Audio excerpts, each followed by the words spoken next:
Hafeez Africa का एक किसान था। वह अपनी जिंदगी से खुश और संतुष्ट था। हफीज खुश इसलिए था कि वह संतुष्ट था।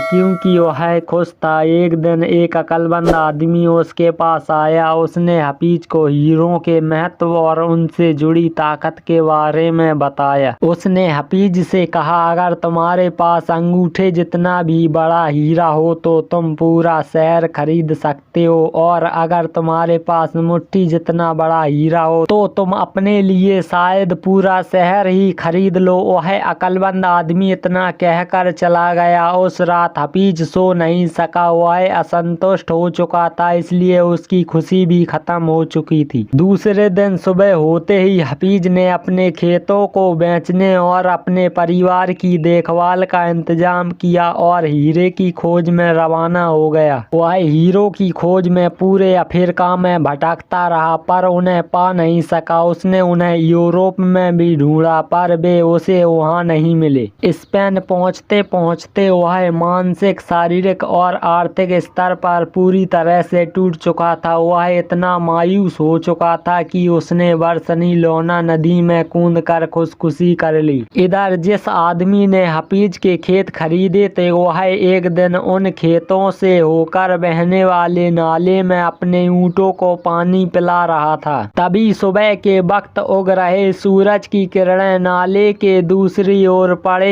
एक पत्थर पर पड़ी और वह इंद्रधनुष की तरह जगमगा उठा। यह सोचकर कि वह पत्थर उसकी बैठक में अच्छा दिखेगा, उसने उसे उठाकर अपनी बैठक में सजा दिया। उसी दिन दोपहर में हफीज को हीरे के बारे में बताने वाला आदमी खेतों के इस नए मालिक के पास आया। उसने उस जगमगाते हुए पत्थर को देखकर पूछा, क्या हफीज लौट आया? नए मालिक ने जवाब दिया, नहीं। लेकिन आपने यह सवाल क्यों पूछा? अक्लमंद आदमी ने जवाब दिया, क्योंकि यह हीरा है, मैं उन्हें देखते ही पहचान जाता हूँ। नए मालिक ने कहा, नहीं, यह तो महज एक पत्थर है, मैंने इसे नाले के पास से उठाया है। आइए मैं आपको दिखाता हूँ, वहाँ पर ऐसे बहुत सारे पत्थर पड़े हुए हैं। उन्होंने वहाँ से नमूने के तौर पर बहुत सारे पत्थर उठाए और उन्हें जांच परखने के लिए भेज दिया। वे पत्थर हीरे ही साबित हुए। उन्होंने पाया कि उस खेत में दूर दूर तक हीरे दबे हुए हैं। इस कहानी से हमें क्या सीख मिलती है? जब मौका आता है तो लोग उसकी अहमियत नहीं पहचानते। जब मौका जाने लगता है तो उसके पीछे भागते हैं। दूसरों के खेत की घास हमेशा हरी लगती है। मेरे चैनल को सब्सक्राइब करें, लाइक करें।